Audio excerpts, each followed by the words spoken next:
Driving in to the shop this morning, Ricky. Warm weather with the windows down, beautiful day to talk about the hobby that we both love. We have a great amount of stuff to get into today. Some things that I'm not even aware of that you're going to tell me, and hopefully it blows my mind. And I'm very, very excited to get into it. I got some calculations here that I'm not sure are 100% accurate, but hopefully they're close enough. But before we get into anything, Ricky, good morning. How are you doing today?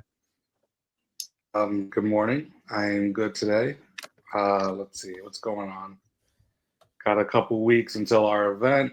Got Mm-hmm. NBA Talk about Finals that. going on today, starting today.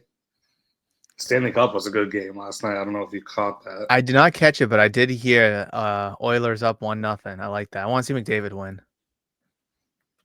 Yeah, that was a great game. But yeah, other than that, I'm pretty good. How are you, Murph?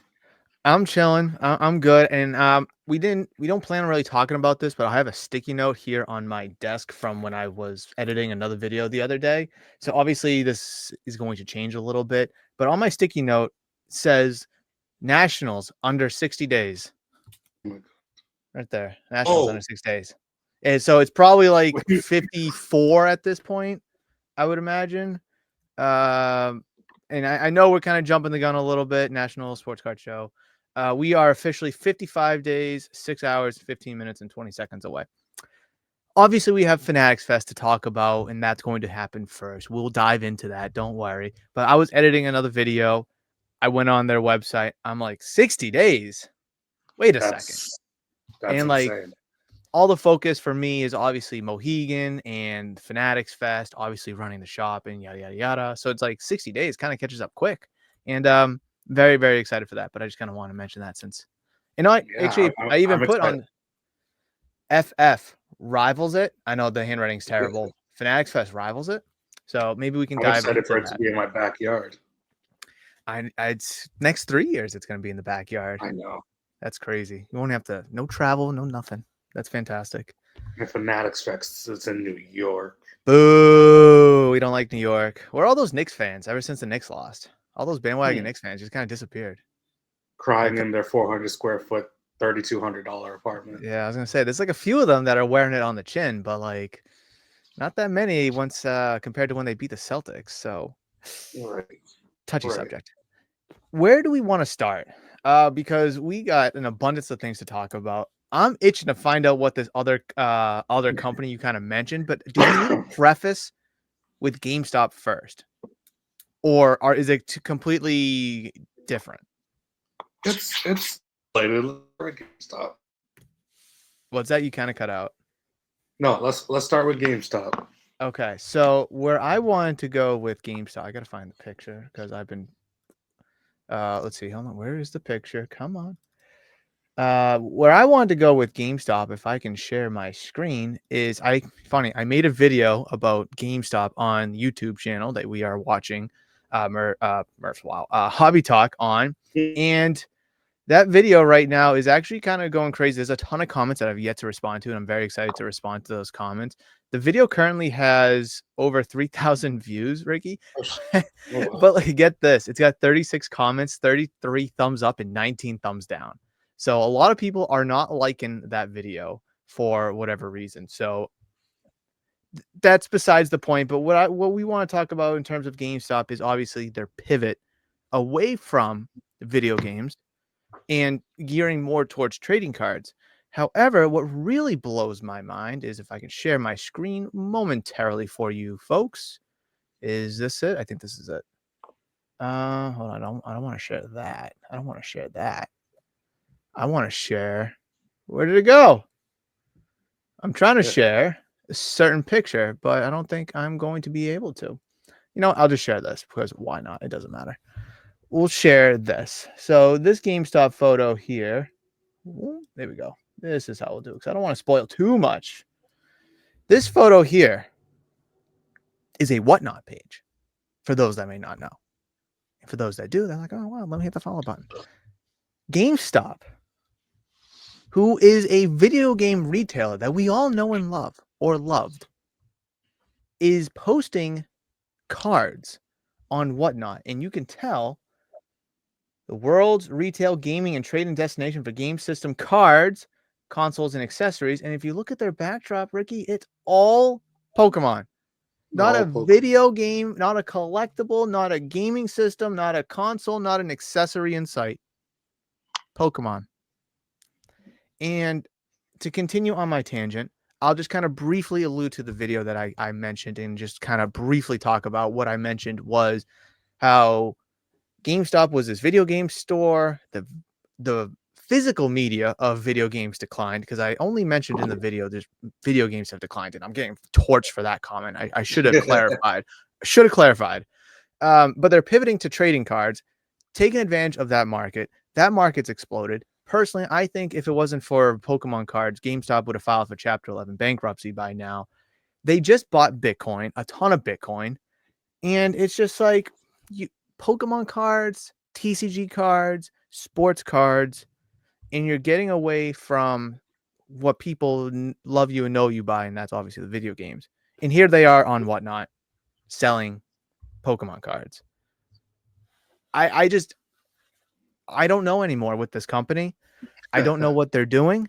I don't know what their end goal is. I mean, you don't see Lids, who's owned by Fanatics. You don't see Lids out here on Whatnot selling Topps baseball cards or Topps cards in general. You don't see them, Yes. changing their hat store completely from hats and obviously, apparel to trading cards. They have like a little booth. Yes. They have like a little booth at like by the checkout. Yeah. What are your thoughts, Ricky? Because I just You know, I wasn't this stressed when I made the other video, but I feel a little I feel heated. I'm I've been thinking about this the last few days since you brought it up, like brought it to attention, whatever. It's wild to me. It is very crazy that they're even on Whatnot, being a whole store. That they even need to be on Whatnot is kind of crazy. Yeah, But that makes no what sense. are, what are they doing on Whatnot? Like, are they doing breaks? I'm assuming. I tried clicking the shows, and there was nothing there when I I took this don't think they're going picture to be 2 days doing. ago. I doubt they're going to be running singles or. But anyways, Like where are they running this out of? Like, not every GameStop's going to be running. Is this from corporate? Is this from like a regional? Like, where is this coming from? Like, where is the stream room? right, yeah, it's probably just at either a random shop or at the corporate center. It's like I don't know. I'm on the fence about it because if anyone knows me, I hate breaking. So I don't know how to word this without sounding like the bad guy. Huh. If GameStop could weed out some of the breaking competition and go after the big guys with better prices and all that stuff, then I'm Mm-hmm. all for it. Then I'm all for it. Only the breaking aspect though. Because if they start running singles or mystery bags and all that, then that's very It's the same thing that everybody else be doing at that point. right. But if they run a successful breaking, it could You kind of cut take out out there. some of the comp. No, I was thinking. Oh, okay, okay. Like I said, I don't know how to word this without sounding like a bad guy, but Just let your thoughts go. I Just I hope GameStop takes over some of the competition and breaking. it's puzzling to me that the platform that GameStop has. So I guess in the video that I made, the post that GameStop even made saying how they're shifting their strategy from video games to from video games to cards. And I kind of highlighted that and like, well, why are you making this shift? I mean, especially because we all know physical video games just over the last 5 years, 10 years have been declining. You can easily download the latest Call of Duty right on your Xbox. You can easily download whatever on your PlayStation. So I think one of the commenters kind of misunderstood what I was saying by thinking that I was thinking that they were ditching video games altogether, which I never mentioned that they're ditching, but they are shifting away from it. I do believe we're going to see GameStops become more of a probably an overall collectible store than a Hmm. video game store. There's going to be a massive section for cards. There's going to be a massive but smaller section for video games. You're going to get your plushies and your t-shirts, your accessories, and then there's going to be a massive section for collectibles. And I think that's kind of what we're going to see the future of GameStop to be. Are they ditching video games completely? Obviously not. But it is kind of suspicious though that hey, this video game giant is going to Pokemon, whatnot, Bitcoin, collectibles. They're just kind of all over the place. And there's nothing wrong with diversifying, but it just still puzzles me that again, blah, blah, blah. You're this such of a giant that you feel the need to have to go on a platform like whatnot. I'm sure they're selling on eBay. I'm sure there's obviously selling from their own website.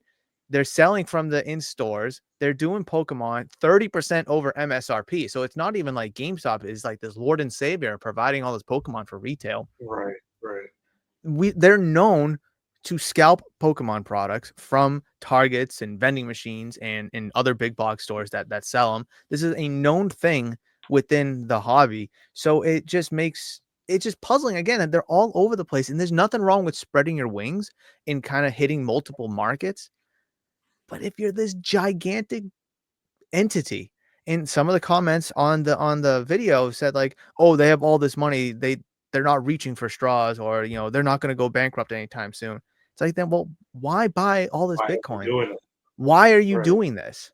If you're not struggling, not going to be filing for chapter 11 bankruptcy anytime soon, then why make these massive pivots, shifts, whatever you want to call it, in your business model? Makes no sense to me. Yeah, I've been thinking about the whole Bitcoin thing too. I assume like everyone's into the mystery bags and all that stuff now. They're probably going to be giving away like selling crypto mystery bags. Like one thing might have a one full Bitcoin, and it costs like $100 or something like that. Like I agree with you. Like, I mean, if they're gonna be on whatnot doing products and such like that, and breaks, sure. I mean, but like once they start doing the whole mystery bag thing, once they start doing the whole singles thing, then that's to me a massive red flag. Like I think right now is a yellow flag. It's like, all right, well, why are you doing this? What's the end Right. game? How are you doing this? But like we can still see a silver lining. Whereas if once they start doing the singles and the mystery bags, it's like, all right, guys, yeah, that's totally suspicious. Well, they sell sports mystery bags now Go figure. through Hit Parade, and That doesn't. even yeah, they the bags are like $130 each. Mhm. Um, I actually commented on Hit Parade's post when they posted the bag. They posted like a whole video of someone buying it, showing it off in the store, whatever. And I Ooh. commented, I want wasn't opened on camera. Of course, it wasn't open on camera. Yeah, because it's not good. $130 probably get you a $20 PSA 9 slab. Seriously, it's it.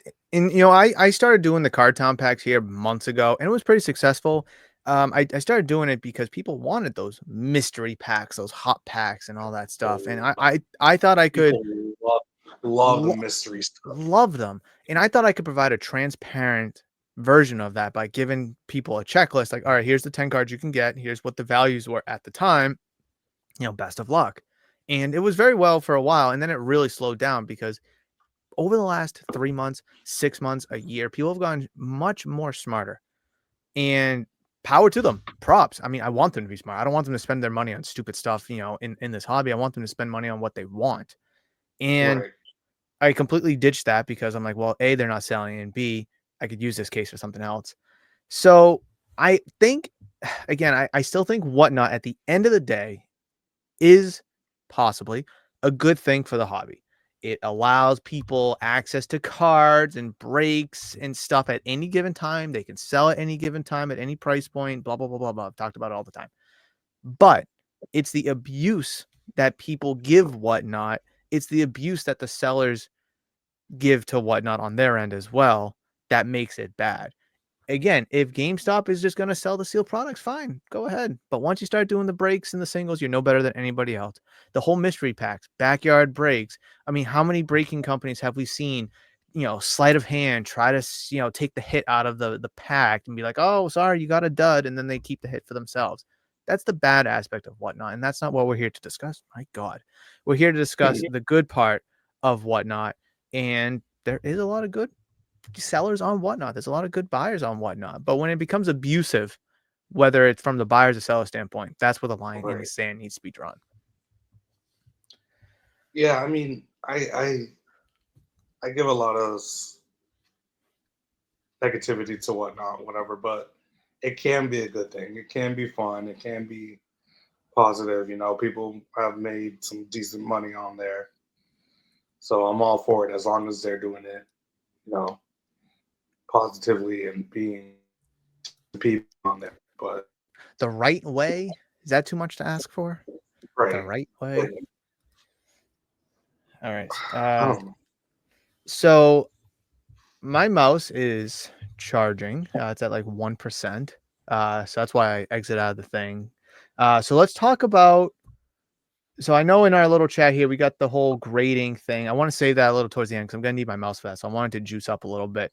But since we kind of talked about the whole GameStop thing, I think that's a really good segue into this mystery company that you alluded to, who's, I think you said selling on Whatnot. Can you just kind of give a little bit of information before you dive into who it is? So this company has started a live platform themselves. Oh boy. Oh. And has Fanatics, partnered Golden. has partnered with a fairly known name in the hobby to start breaking on their platform. Okay. This platform is, drumroll, Walmart Live. Oh, wait. What? Walmart? Walmart Live. Where's Target? Where's Sam's Club? What was there's like a Midwest one too. I forget the name of it. You might know it. Is there like a Walmart, like a similar to Walmart out in the Midwest or somewhere? We just have a lot of Walmart. Crap, there's another Walmart type. Major, whatever. What? Major, MEI. Oh yeah, Meyer, I think it is. I don't know how to pronounce it. Yeah, I think that's supposed to be like the West version of Walmart, or so to speak. Like, you know how Starbucks is West and Dunkin's East, kind of. Right. I think it's like that. Walmart's doing their own thing. Wait, now is this like a thing for like, okay, so you know how like Walmart.com, if you're shopping on Walmart.com, you're not always shopping directly from Walmart. You're shopping from third-party people. Is this a platform for like those third-party people to sell on this Walmart Live as well? As far as I know, they're just like another live platform. I don't know if they're going to be like running stuff themselves or relying on other people to do it on their platform, but they have started a platform, and they partnered with We the Hobby to. For the hobby. The hobby. Wow. So that's kind of a yellowish flag too, because what if they just start withholding product from the stores to run it on their own websites? I mean, honestly, at that point, go ahead.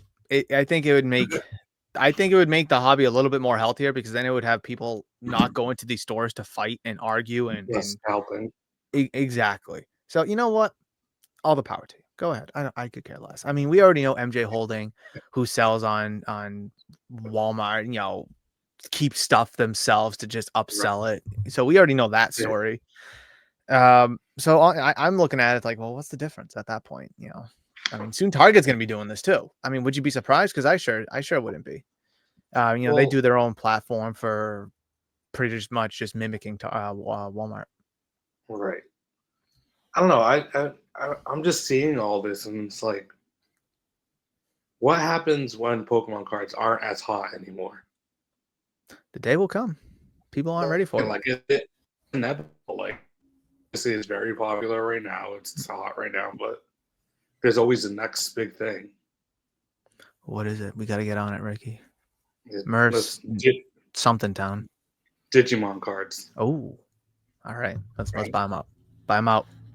Metazoo's back. And Metazoo, V friends. That's don't even get me started on V. Um, Why? there was a crap. I saw somewhere. I think it was I don't know. It might have been the comments of this. I forget where I saw it. It was either the comments of our last episode or another video, but I feel like I didn't talk about them in another video. And there was a commenter, and they were saying like, "Oh, well, you know, I couldn't even remember what the comment was." Where it's like, "Oh, GameStop, I think was charging like $30 for VFriends, whereas like other card shops are charging 60." I'm like, A, I could care. I haven't responded yet, but I'm like, A, I could care less about other card shops and whatever they charge, and B, whatever MSRP is on that kind of product, I'm gonna have it at MSRP because A, I'm getting it for less, or whatever point I'm on. A, I'd get it for less. And B, why would I have it for $50 or $60 when I don't even know how well it's going to sell around here? You know, Right, if it's right. like Prism football and market's 50, if I have it at 55 or 60, like at least that makes a little bit of sense because I know I'll sell it. Whereas this, how many people are going to come in and ask, what's VFriends? Every other person's going to come in. So like they're not going to buy a $50, $60 product. They don't know what it is. But at 30, there might be, oh, you know, there's a little intrigue there. Might dabble in it. Exactly for that price point. Just oh goodness, I can't wait to respond to these comments. It's gonna be fun. Anyways, you just got okay. No more V friends. No more. Nothing against V friends. Nothing against Gary V. It just I wish they gave me the product, but whatever.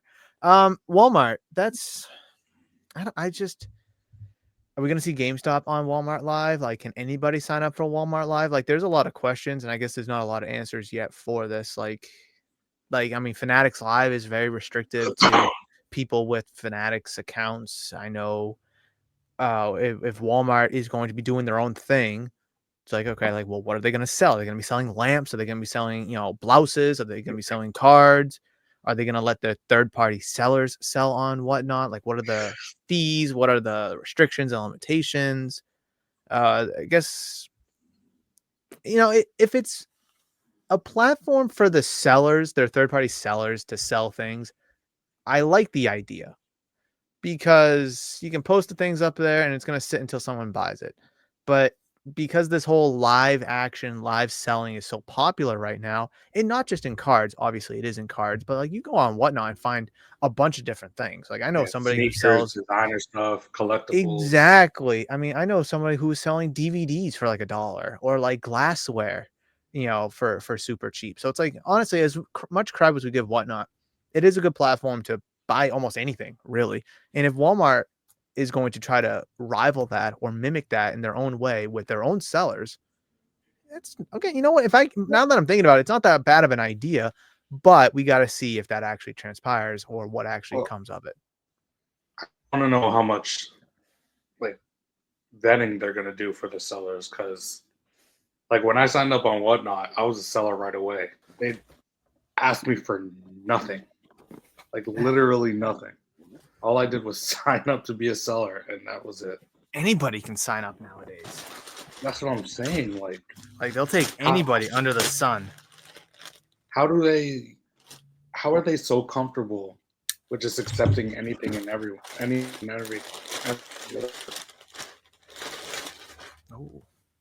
I think it's because, like, I mean, I've had the last month twice, 3 times maybe somebody from Whatnot reach out, like, hey, you know, so and so from Whatnot, wondering if you had any time to chit chat about getting back on the platform. So, like, they're reaching out for someone like me who hasn't sold an item in probably 3 years on Whatnot, and they want people on the platform because I think that sellers are moving away from the platform, whether it's to go to another platform or they're just completely done with it altogether. Good. Bang. This is a big shirt. Whose is this? This one's yours. This is the 2X. So this is what we'll be wearing at Fanatics Fest. The team member. I like it. Bright green. Can't miss it. Cannot miss this. I try to put the team member in like a sporty font. I think the font name was like athletic or something. I don't know. It looks cool enough. So there it is. That one's actually yours, Ricky. That's the 2X. Yeah, it is pretty big. Whatever. It was. I mean, I was gonna say it might be big like when you wear it, but once you wash it, it'll shrink back up a little bit to probably fit you nice. But that's exciting that came in.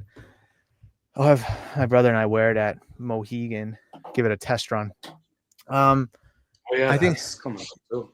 I think the Walmart thing's hilarious. Honestly, I really do. Again, there is good potential on the other end of it. I will not ignore that. Okay, I'm at 16%. That's fine. I will not ignore that. But I agree with you. You know, the vetting process, is it just their sellers, the third party sellers? Can anybody do it? Is there any restrictive items? You know, can you resell items? Like, can you go to the clearance section at Walmart? We see these videos all the time. Buy the clearance section stuff up and then go online and sell it for more. I Right. do think that there is a lot of concerns, and they're gonna there's gonna be trial and error, of course, you know, with this, but until something bad happens, I guess there's nothing we can do except be optimistic, I guess, until there's a topic for us to talk about how somebody got scammed on Walmart Live for this break because he didn't get the cards that he bought or whatever it may be. Something's going to happen. And we'll be sure to make an episode of Hobby Talk about it because that'll be fun. All right. NBA Finals, Ricky, we have the Thunder. When does that start? That starts like tonight. Okay, yeah. So we got the Oklahoma City Thunder versus the Indiana Pacers. Halliburton, obviously the face of the Pacers. You got SGA, the face of the Thunder. Obviously, you know, Chet is a big factor in that as well. You know, in terms of the hobby, at least. I think it doesn't matter who wins for the hobby purposes. I don't think it matters. I think obviously Shai winning MVP, if he can cap it off with the finals and a finals MVP, his cards will probably explode. I don't think we'll see as much of a spike in Halliburton's market just because he's still not that fan. I mean, we will, obviously we will, but like, I still don't think he's yet that fancy, sexy name in this hobby yet. Like, people are still buying up Luka cards. People are still buying up Anthony Edwards cards. And yes, they're still good players, but like, all right, well, he obviously, if Halliburton wins, it's like, all right, well, they didn't just win, whereas this guy did. I think it's gonna be like a Tatum situation last year. Obviously, Tatum is obviously a big, sexy name in the league and in the hobby. But when he won last year, Jaylen Brown kind of took the MVP award. He kind of took all the market bump, so to speak. I mean, I really do think it's going to come down to who wins Finals MVP. Really, I mean, like if Aaron Nesmith wins it for the Pacers, I mean, Halliburton's market will still go up, but Nesmith's market's not going to go up either. So, but like if the Thunder win and Shai doesn't get the MVP award, his market will go up, obviously, because of finals and the MVP, but it's not going to go up as much as it could. I really do think that finals MVP really matters. Yeah, I mean, we saw the offseason Jaylen Brown had after he won the finals MVP. Mm-hmm. He came out with shoes. He came out with a song. Yeah, his face was everywhere. He was marketing everywhere. Didn't he start like not like a school? Didn't he start like a non-for-profit or something too? I forget what it was. Yeah. I want to say I saw something like that. He taught a couple Harvard lessons too, like robotics. That's what it was. Yeah. So, what are your thoughts on the hobby? The dude's a genius. It does. What are your thoughts on the finals, the hobby relevance of it? Doesn't matter who wins. Who do you think is going to win? I mean, because come Fanatics Fest, the finals will be over. Right, and people will be shifting their focus to football. Mm-hmm. Like, it's going to be a weird blurb of like, hey, this person just won. Let's buy and sell that guy. And then it's like, oh, well, football's next month. So it's like, let's buy the quarterbacks.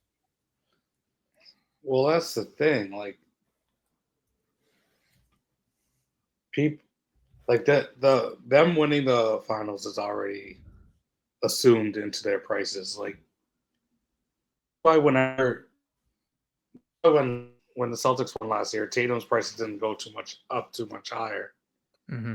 because people were already paying an insane amount for him, Luca, whatever. Mm-hmm. So it's like when a prospect gets called up in baseball, everyone starts selling him because he's a hot name, so everyone wants him now. It's the same thing when they win the finals. Like it's it doesn't have much room to grow. Everyone's undercutting each other. Like I hate the everyone whole has the same undercut thing. prism. Everyone has the same prism PSA 10, the same whatever rookie auto. So it's like, what makes yours more valuable than the next guy's?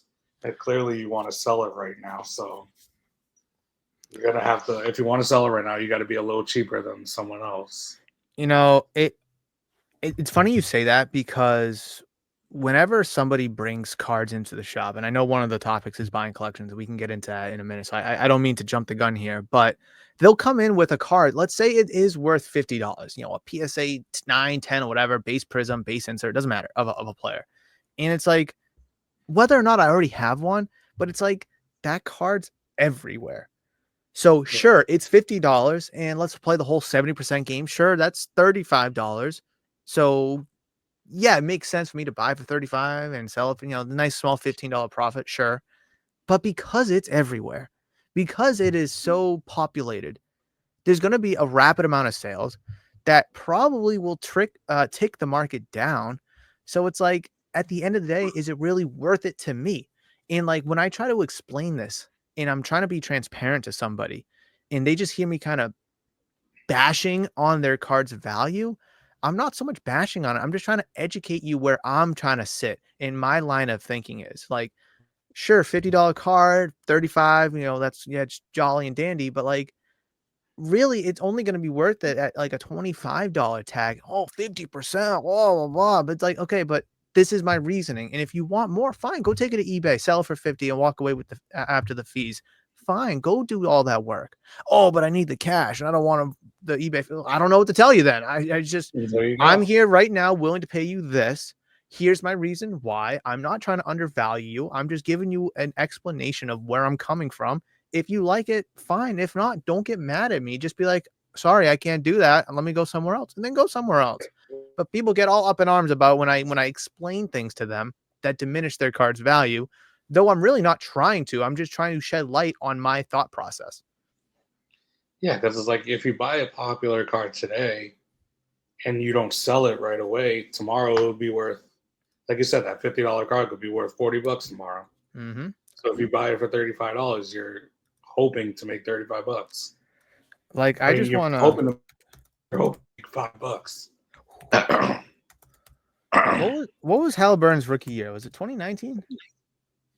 Was it? Yeah. So I just want to play this game with people. And I love playing this game with people. I'm going on eBay real quick and I'm just trying What's to. up? I said I'm going to eBay real quick and I just kind of want to show the okay, yeah. So like like okay. This may be not a good example. I was looking up Tyrese Halliburton PSA 9, but there hasn't been that many sales on the card. Let me see if I just copy and paste that because what I want to show you is like these cards sell all the damn time, all the time, all the time. Okay, this is gonna be as good as it gets.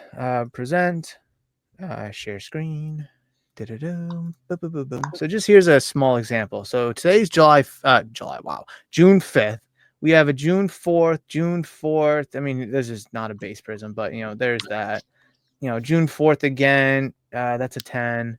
That's a 10. Here's a 9. So we've had 4 or 5 PSA 9 sell just yesterday alone. Here's another one. That's a 10. Here's another one. Still June 4th. Here's one for $3. So we've seen high as 15 and as low as 325.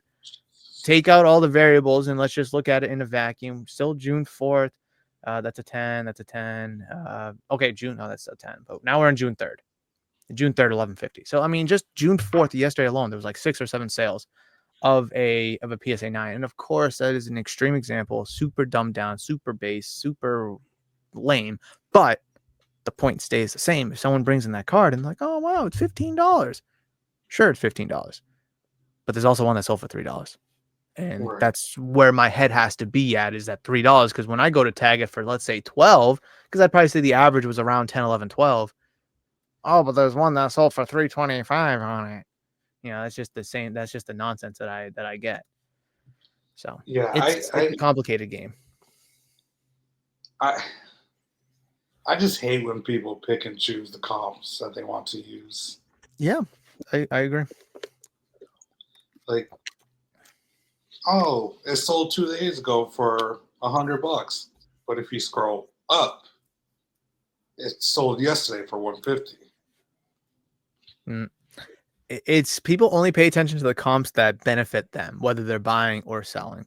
And that's why no matter who you are, where you go, or what kind of card you're looking at, you have to do your due diligence. Are we transitioning to a buying collections topic right now, Ricky? This kind of seems like Oh where we're yeah, going. might as well. Okay, Might as well. I'll give this point real quick. It doesn't matter where you are or what card you're looking at. You got to do your due diligence. Cross-reference between eBay and Card Ladder. Cross-reference between 130 Point and whatever scanning app that you're using. You just need to have a well idea of this card's value, especially if it's a higher value card. I mean, whatever you want to consider high value, 50, 100,000, doesn't matter. You need to make sure that you have a well understanding of what the recent current value of the card is.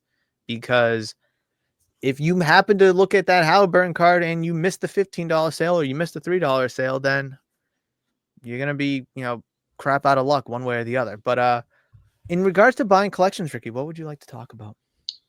Well, first of all, I noticed that you've been buying some huge collections.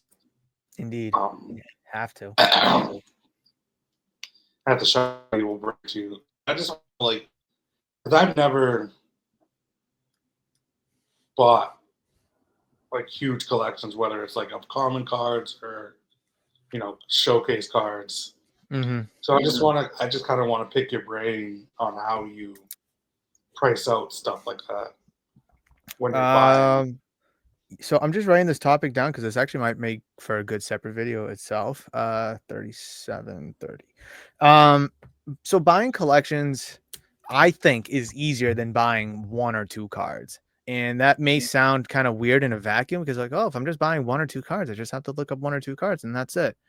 The pricing and negotiating, I believe, gets a little bit more complex when you're buying just one or two or just a low amount of cards, because we can really focus in on those values of the card. So if, let's say the comps are $100 on that card, guy doesn't want to go below 85 on it. Well, if you're not going to give him 85, then you're not going to get the card. Whereas if we're looking at a bigger collection, it's like, all right, I can wrap my head around your 85 if I'm able to get, say, 60 on this card or 70 on that card. That's also worth $100. And then you just kind of rinse and repeat. And therefore everything kind of balances out. So like for instance, yesterday I picked up like a Pokemon lot, some nice cards and some lower end cards. And my thought process was, well, I'll pay strong on the chaser cards and get a really good deal on the cheaper ones, because I know I'm getting the cheaper cards for less than what I know I'll be able to sell them for. And that profit, so to speak, will kind of help balance out the higher end stuff that I paid strong on. Every deal is totally different. Every collection is totally different, but you have to go through it. And what I tell people is, if it's like a binder or like a 2-row box, I'm like, pick out some of the highest valued cards that you think is here. 5 highest value, 10 highest value, and let's go from there, because those cards are going to determine the whole value. Well, not the whole value, but the majority of the value of the lot. So like, hold on, let me go get a box that I picked up. So class is in session. So this whole lot here, if the camera can pick up on it, the lighting kind of sucks, is honestly just all, I mean, this is like, crap. It's all like quarter bin stuff, dime bin stuff, cheaper stuff. Still talking about it. I don't know why. But so I'm looking at this stuff, and like this whole box is full of that kind of stuff. Like, I mean, I couldn't even tell you who that guy is. Actually, I don't even know who is it. Dan Gadzubik. Who knows this guy, right? So it's like, all right, well, yeah, right. Jersey. So I can immediately, and I'll kind of give you a Pokemon example in a second, but when it comes to sports cards, it's like, all right, well, first of all, do we know who this guy is? Do we know what team he plays for right now? The answer is probably no for a lot of these bigger collections, because if it was anybody of relevance or anybody of value, it wouldn't be in a 3-row box shoved in there, right? If it was like a Luka card, it would be set aside. If it was a Tatum card, it'd be set aside. So that holds a premium. Somebody just wanted to get rid of it. That's a premium. So in terms of pricing, it's just, you kind of have to go for feel of what you can sell it for. So like for me, those cards are going to go in the quarter bin. And obviously, if you add it all up, quarter times, whatever that number is, but we know that we're not going to be able to sell all those cards in the quarter bin. So it's just, I don't want to say you just kind of throw numbers out at there, but like, all right, well, I think this one row is worth $20 to me, because here is a quarter times, wow, what is that? 40, 80. Thank you. So here's 80 cards right here. All right, well, I still have 70% of the row left. Okay, so that's a good profit right there. And if I just times that by 3 for the 3 rows, it's like, all right, well, I think this box is worth, obviously that's 60, but let's say, hey, 50. And you just kind of go from there. Now, obviously, that's just kind of a super vacuum of just that one box right there. And again, every deal is different, especially if you get into it could be a collection of $5 cards, $10 cards. But even then, you got to have to undervalue it a little bit. And even at an undervalue, it still compounds to a value, to a significant number that's probably worth it to whoever's selling it, because, well, it's just a box sitting in my closet, and some offer and some cash is better than nothing at all. And I don't want to go through the whole work. So like, it also depends on who you're working with as well. But in terms of Pokemon, that one's tricky. That one's really tricky. So like the collection that I got yesterday, I don't even want to say it was a collection. It was more of a lot. I think that there's a little difference between a collection and a lot. So again, I just plucked out a bunch of Vs and V Maxes that they had priced, under like $1. And I was like, okay, I think I can do a lot with this stuff here. So it's like balancing out what you can sell. I know I can sell dollar cards and $2 cards crazy fast. So there's my immediate return on investment. Some of the higher end cards, it's like, well, if I'm buying these, am I able to get it graded, or am I able to sell it quickly? Now I know I have EC3 Con coming up, so I can take those cards and bring it with me, and hopefully it'll sell quickly there. If not, it'll come back to the shop and it'll look good here at the shop. Whereas those $2 cards, they'll sell pretty quickly. So it's all about kind of justifying the what's in front of you. Can you sell it fast or not? If you can, you might pay stronger. If you can't, then you're going to pay less on it, because it's like, well, I'm going to have to do this with that. I'm going to have to do that, organize, break it down. It's going to sit, da, da, da, da. And that's where the whole conversation comes in. The whole transparency comes in. And if the seller's okay with it, they'll stick around. If not, then the deal wasn't meant to be. And never overextend. Whatever you're comfortable with, the number. Like there was a collection on Monday that came in. I was at $1,000. Kid was like, I can't do it. I think it's worth more than that. And I was like, it is worth more. You're right. But you want to sell it all to go into something else. I don't know what the hell it was. I'm here offering you $1,000. You can do a lot with that. You move on from this, or you can piece it out and try to sell it individually and sure make more money, but it's going to take longer. So it's also like trying to provide like a realization of reality to them as well. Maybe, I don't know if it helps that I have a counseling degree, so I can kind of like, I don't want to say smooth talk, but like I know kind of like some trigger keywords to say at a given moment.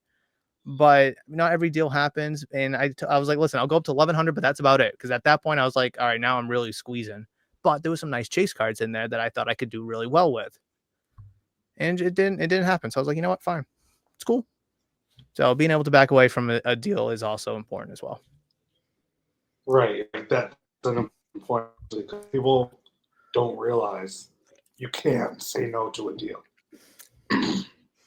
Yeah. Like you don't have to do a deal. And I think that's something I needed to learn earlier when I was, selling, buying, trading, whatever, that if you don't want to do the deal, don't do the deal. Don't feel like you have to, especially at a show.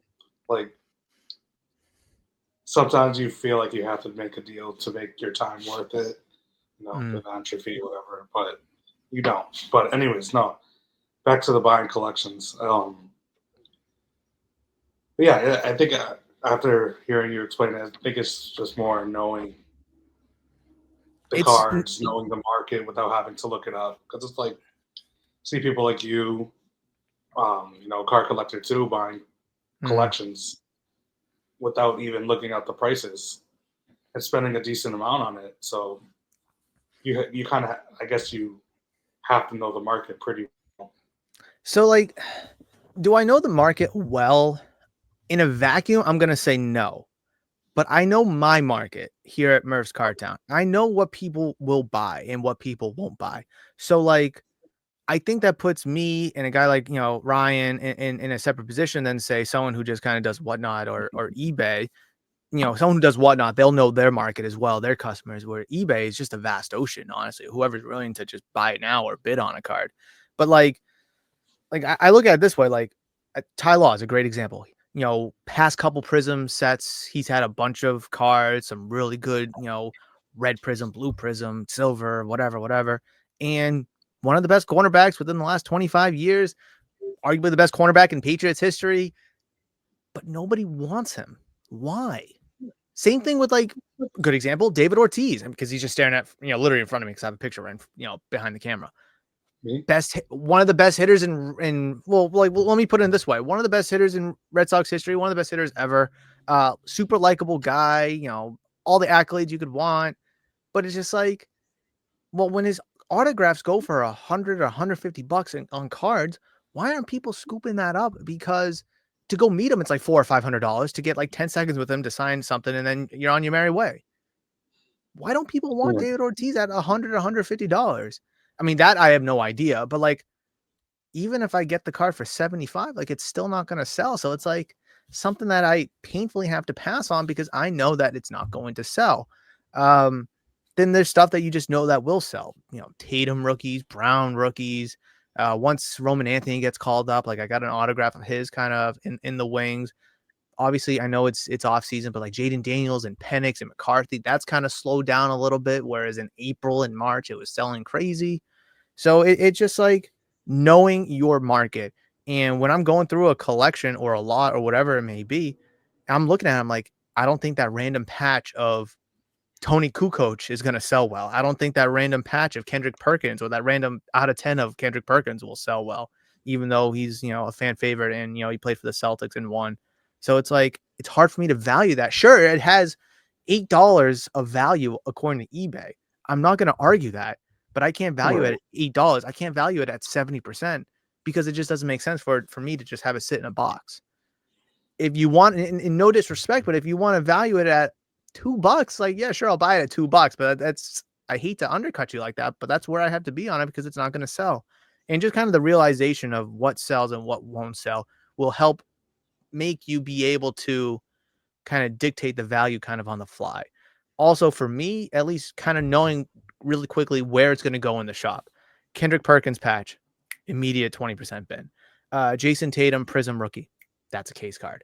Uh, uh, Ty Law neon green pulsar Prism, probably the 20% bin. So just being able to kind of on the fly, just kind of figure out where it's going to go will also help me be able to kind of value. Because if it goes in the dollar bin, well, it's a dollar card and I have to get it for less than $1. If it goes in the 20% bin, well, I know it's not going to be at everybody's face in the case. Whereas case cards, everybody's looking at it. So I know it'll be able to sell quicker. So just kind of being able to kind of figure that out on the fly, I think is very helpful because, when we're at Fanatics Fest, I'm hoping to buy some collections and lots and I'm going to be able to kind of be like on the fly, like that I know I can sell, that I can't, that's going to go here, that's going to go there. Let's pick out a few cards. Let's look up a few cards, whatever you think is valuable. And then we'll just kind of go from there with it. And if people are willing to make a deal and willing to negotiate, then hopefully a deal can be made. Oh man, I got the blood pumping now after that. I love talking about buying collections. I just think being able to, I mean, I guess for me, being a shop owner, buying collections, buying cards off of people is super important. I see Rob all the time from Burbanks, preach about providing liquidity, giving people a place to sell cards, to get capital, to go put more into the hobby or whatever it may be. And I completely agree with that philosophy. However, you can't buy everything, A, but B, even if you were to buy everything, you need to get it at a good price point, and the seller needs to understand, which a lot of people who come to me do understand. Oh, it's a business. You got to be able to sell it, blah, blah, blah, blah. But at the end of the day, it's the challenge is getting the seller to realize that, yeah, you have a $3 card, but I'm not going to value it at $3 because if you go sell it on, you can put it a $3 card on eBay and walk away with like 2 and change if you want. Go ahead. I'm not gonna. I'm gonna put in my 20% bid, but here's my offer, right? And I think at the end of the day, just providing an offer and just letting them hear it, you might offend them. You might be fair, who knows? But just providing an offer in general, I do think helps goes a long way. Just to give them something to kind of think about. Like, all right, I'll come back and think about it. And if they do, great. If not, then they said go screw yourself. To kind of just bluntly put it, right? Are you thinking about trying to like get into the whole like collection buying? I don't know. I mean, It does provide the best price point, in my opinion, for cards. Like you can buy cards at 70% all you want, but once you really calculate the math and such of the collection, you might find yourself buying things at 45%, but you have to right. just provide more capital up front for it. Well, I think for me to do that, I need to start setting up at shows again. So when we're set up at Fanatics Fest, I think that'll give me a good sense of, because I haven't been at a show since EC3Con in 2022, 2023 You did with your cousin, right? with my friend. Yeah, Wait, okay. Yeah, that was a long time ago. The market was different then. yeah. So I didn't even pay attention to Pokemon back then. I wish I did. Hindsight's 2020. I wish I collected Pokemon cards at the same time I collected Yu-Gi-Oh cards, and I'd be in a different spot. But that's why the stuff has value, because people don't have hindsight. Well, people have hindsight. Yeah, I mean, I think also being I remember, I don't know if you remember Steve and Carlo, they came to a few trade nights. I don't Yeah, know I if you've already remember. moved. Okay. So what they would do is they would look at it, look up a few things, and they'd be like, hey, here, I mean, they would buy massive quantities, really cashing people out. And they had the capital to do that. And let's say your collection's worth 20 grand, right? And they said, hey, we'll give you a 10 grand for it all right here, right now, cash. We'll take it all out, take it or leave it. So it's like they almost kind of strong arm you in a way, like a take it or leave it. Like, but they're also saying, hey, we'll give you 10 grand cash for all this stuff that's worth 20 grand. No eBay fees, no listing, no work, no shipping, no nothing. Right. Like you're losing half the value on your stuff, but like 10 Yeah, grand you're up getting front cash right away. is hard to decline. Like, I mean, if you had 20 grand worth of stuff and you knew like, oh, I could list it on eBay, I could put, whatnot and all that stuff and put in all this work and effort, or get rid of all that stuff and just walk away with the 10 grand. So like, I mean, like it's a lot of people don't understand that concept because like, oh, I'm losing half my value. I paid so much more for this. I'm losing so much. Yeah, but hey, here's 10 grand and you don't have to do any work. You just have to Right. give us the cards. So I do think that there's a premium in again making an offer, providing some reality and a realization, and obviously they were vendors as well, but they would also go to people's houses and buy collections. But being on the vendor side of the table does give us a position to be like, hey, we got to buy it at 70%, even store owner or not, I got to be able to buy it at 70% to make something on it. And like walking around, you don't really get to say that because the vendor you're selling to is going to be like, oh, I gotta buy it at Right. Right. 70%. So being a vendor definitely helps. And like, I know people who just set up at shows, they'll have like one case full of cards, but they're rarely there to buy cards. Just to buy. Just to buy. Yep. And I think if you're there just to buy, I'm not a fan of that. Like, just have a case of cards just to show off or something. But no, I mean, setting up at a show to be able to sell, like, I mean, that's why the West Coast Card Show, I don't know how much selling I'm going to do. I don't really know exactly what I'm going to bring. I'm thinking of bringing the Card Town armor. I'm not sure. I mean, I can rent a case, so I might rent a case and bring some cards, but I want to go there to buy and just get exposed to a different market, different cards. Cause around here, at least here where I am, I've seen pretty much everybody's collections and cards unless they go out and get new ones themselves. But Right. I'm going to know nobody out there. So everything's going to be new to me from everybody. And I'm looking forward to that. But Yeah, yeah, that's so exciting. Actually, I'm excited for you. you should go. Should go. I'll look into it. Quick We'll trip see. to Anaheim. Go to Disney right after too. Yeah. But yeah, it's funny because I made a video referencing another video about I forget what the video was about. I think it was like about starting. It might have been probably like my best video about starting a card shop or opening up. Let me see if I can find it real quick. It's gonna be muddled in all these. Nope, not that video. I'm gonna find it in like 2 seconds. Nope, maybe I'm not gonna find it. Oh, yeah. Can you please give me some tips on how to buy and sell for profit if you got time? So this is from looking to start your own trading card business. Watch this video. That's by far my best video on YouTube. That has just a quick little plug. It has 22,000 views, which is pretty cool. And that actually sprung the idea to make a video of tips to buy for the shop for profit. So like I'm gonna make a video of like, oh, here's some tips, buy collections, make offers, da da da da. So stay on the lookout for that video whenever it comes Okay. out. I'll get to it eventually. But okay, some really good topics we've talked about, and we have one more. Oh, anything else about the buying collections that you want to kind of circle back to before we pivot to grading? I don't want to jump the No, gun. I think that was pretty good. I think that was a good segment.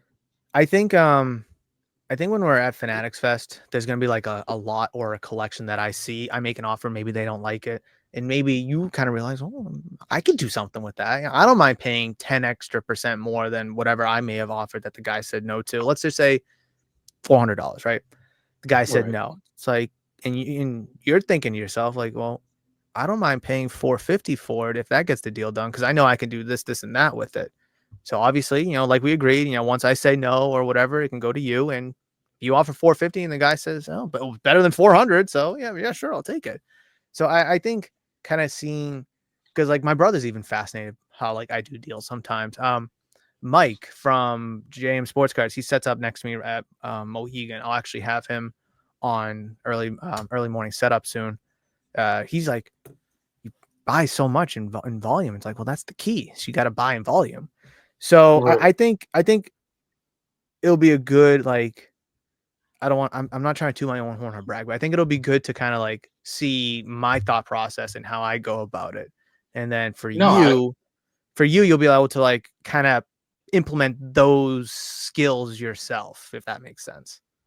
no, I agree. That makes sense. I mean, you do like collection buying. You do that regularly, and I've never done it before. So, I, excuse me. Don't die on I me. could take that. I could take that as a learning moment. Like the whole thing is going to be an experience, whether it's learning or having fun or meeting new people. The whole thing I is going to be agree. I agree, and I'm looking forward to it too. I think it's gonna be exciting. It's gonna be an experience for me too, because again, I'm hoping it's that national level kind of a show, and I think it absolutely can be. Um, to be able to be on that side, buying, selling, trading, whatever it is, at the end of the day, I think it's gonna be super fast paced, and I think it's gonna be an absolute blast. It's gonna be a joy, except it's in New York. yeah. That sucks. That part sucks. I guess But I'll get okay. over that. Yeah, we're gonna have to. I mean, maybe we can wear some Celtic shirts or jerseys and be like, "Wow, what a no, not winning a NBA Finals in Wear the wear a last nice 50 Halliburton jersey. years." Alrighty. Let's get into. I don't know how I'm gonna be able to present this, but I think if I just go one by one, which one? I can't tell which one this is. Is this? Oh, that's 25. Okay, well, this is 2025. This is May, so last month grading report. Some crazy numbers here, I think. PSA obviously up, CGC continuously up, over 500,000, Ricky. That's pretty good numbers, I think. SGC slowing down, Beckett From last month, it's up, but from last year, it's down. Any thoughts about? I have a bigger point that I will get into, but any immediate thoughts about this? Year over year on CGC is crazy. 209%. I don't know what that specific number. I mean, I could probably. I don't know what that number is. Probably like Oh, I mean, I have it here. I just don't know if 260-ish. the math makes sense though. That's about 260. 260K last year, give or take. How the hell do you figure that out? Well, since it's 200%, you divide the Uh-huh. 570, divide 570 by 2. Yeah. That's 85. Yeah. And I'm then following. with that extra 9%, you just play with it. So probably take 20K, 20 between 20 and 24K. Interesting. So yeah, I do a lot of mental math. No, it's good. I mean, I like to do mental math too, but I just still don't understand how the hell you got that number. So okay, it makes me kind of puzzled then. Then this number, which one are you? Then this number must be incorrect because Well, maybe I'm incorrect. I don't know. I'm just trying. If I double 184, that's what 360 ish. Well, okay, 390. Yeah. So like, 368. yeah, so like that still doesn't like add up to 570 or anything. So I mean, somebody's wrong. Oh shit. Oh, somebody's wrong Well, the somewhere. 200. Well, the 200% is probably triple actually. So that's probably where I was wrong because if you go up 100%, then you doubled. So if you go 200, then you. So I was Excellent. Okay, we're terrible at math. That's yeah. that's the point of this. I need Yeah, 52. Okay, that's the I'm just gonna segment showing off skip. my poor math skills. This is Mathematics Talk, a calculator podcast. All right, this is May 2022. This is the point that I really want to get to. So here is May 2022. This is 4 years ago. Well, 3 years ago, but 4 reports ago. 4 May reports ago. This is what we looked like back in 2022, which I would arguably say was the height, the peak of cards. And at least in that range, right? 2021, 2022, kind of in that range. This was the absolute peak. Now, I wish I could kind of like flick through. I don't know if I can. Hold on, let me see if I stop this. If I can just kind of share screen, tire screen. Oh, here we go. Perfect. Just do it this way. Okay. So this is 2022 right here on the far right. Let's see. Can I play around with this? Not really. Okay, it doesn't matter. We'll just go one by one. Here is the May report for 2022. PSA, obviously, just about 1 million. Everybody else under 100,000. PSA, complete control. And obviously, they still are. But let me get to my point. Then you got May 2023. PSA, another huge jump. SGC cools down. CGC cools down comparative because in 2022 they had 157,000 if you add up the 81 and 76. Wait, all right. In 2023, are those 3 separate companies? Yeah, so beforehand, CGC was the umbrella company. It was the Ford, right? CGC Trading Cards was like the F-150, whereas CSG was like the Fusion. So Certified Collectibles Group was the overarching company, was the Ford, and the CGC Trading Cards and the CSG were the 2 sub brands of it. Gotcha. And then just last year, was it last year? 2 years ago? No, it was before the 2023 National. Yeah, before the 2023 National, they merged everything in together to be CGC. Everything's just under one roof, one name.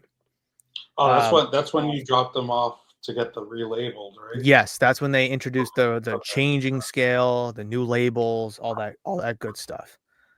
So CGC massively declined from 2022, and then when they rebrand, we see them go back up 88%.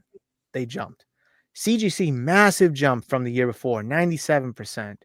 Beckett, who the year before was up 11% in 2022 compared to 21, up 17% compared to 22 and 23. And then in 2024, we started to see the decline compared to 2023.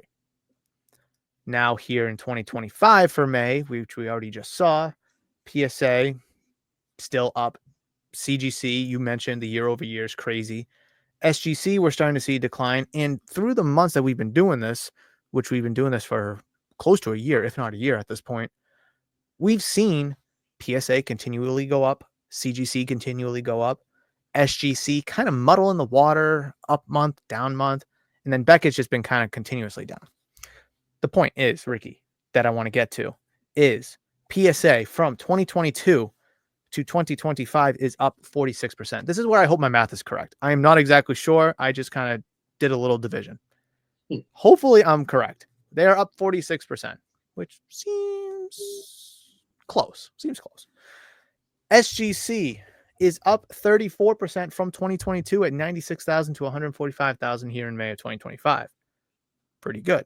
I mean, 12 percentage points behind PSA. So, I mean, they're doing pretty well. Beckett, 88,000 in 2022 to 59,000 in 2025. That is down 33%. They're the only company going down because CGC from 157 in 2022 is at 570,000 in 2025. That is up 73%.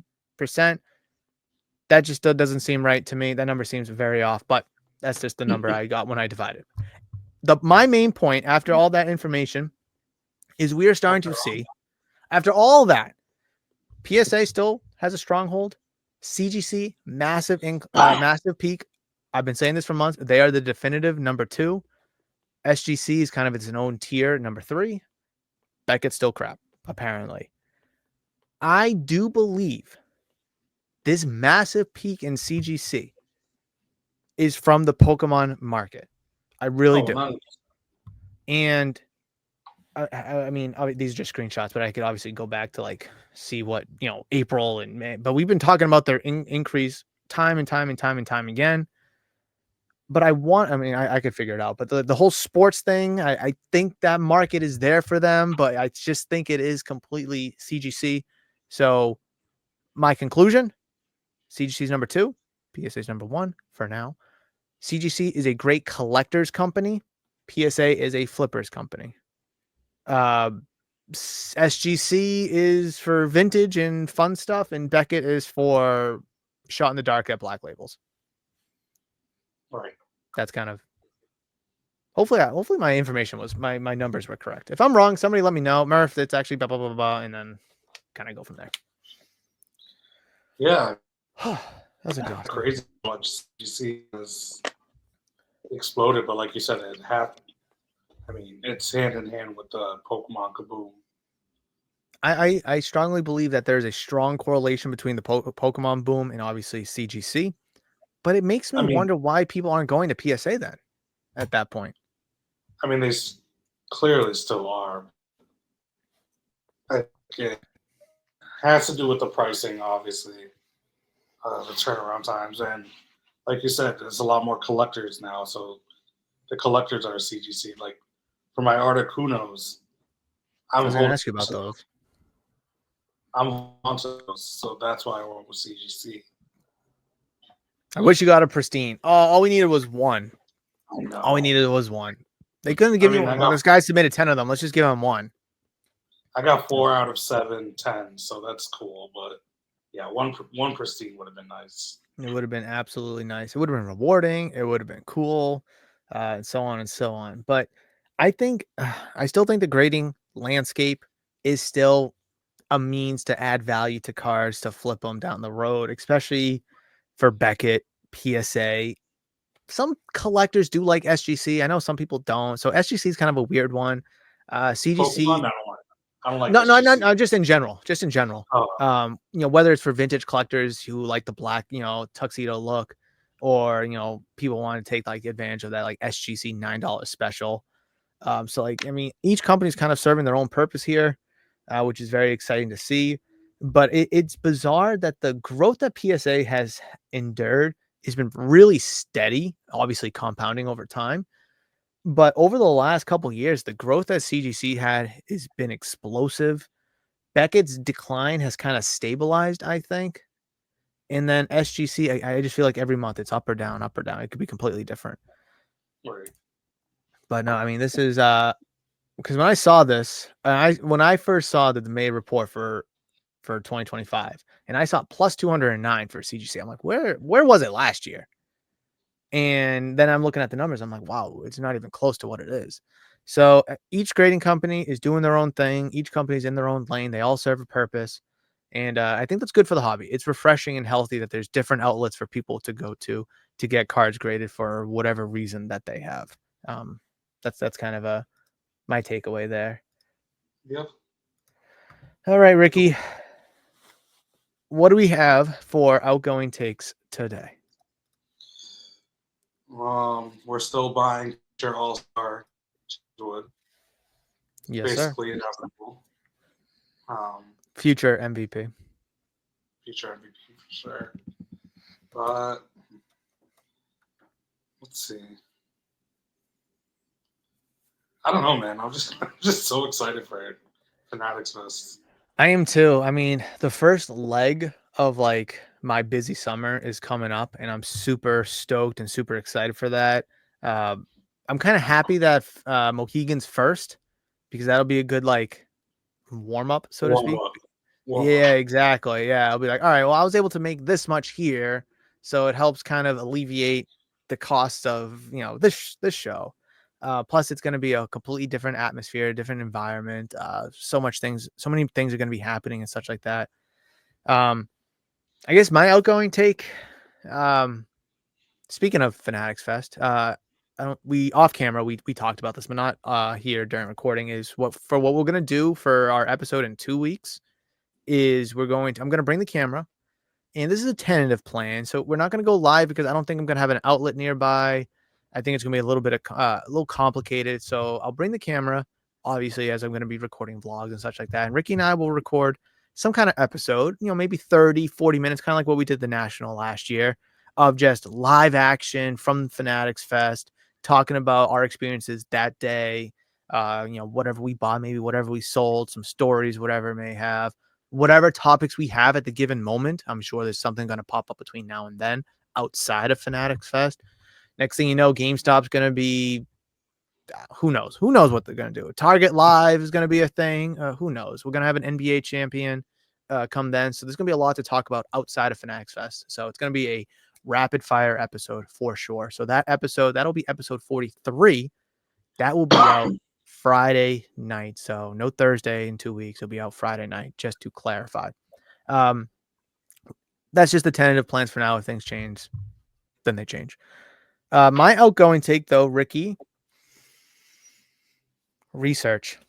Do your research. Whether you're buying one card, two cards, a collection, a lot, whatever it is, a binder, you don't have to look up every single card. No, but do your research, know what you're getting into, know what you feel comfortable getting into it for, and also make sure you have an underlying baseline of what you can do with it. That kind of all encompasses research, in my opinion. So that's my outgoing take. It's a good one. Alrighty. With all that, ladies and gentlemen, I think we are done for today's episode number 42. We appreciate you very much. Please smash the thumbs up button, comment down below any thoughts, questions, comments, concerns, anything you have about today's amazing episode. We talked about so much today. Of course, check out the channel membership program. And if you enjoyed this episode, this video right here, I've queued up an excellent video that's going to be cut. Oops, I guess it's over here. It's going to be covering up Ricky's face right there for you guys. So go check that video out right now, and I will see you in that one. But until next time, peace out, guys.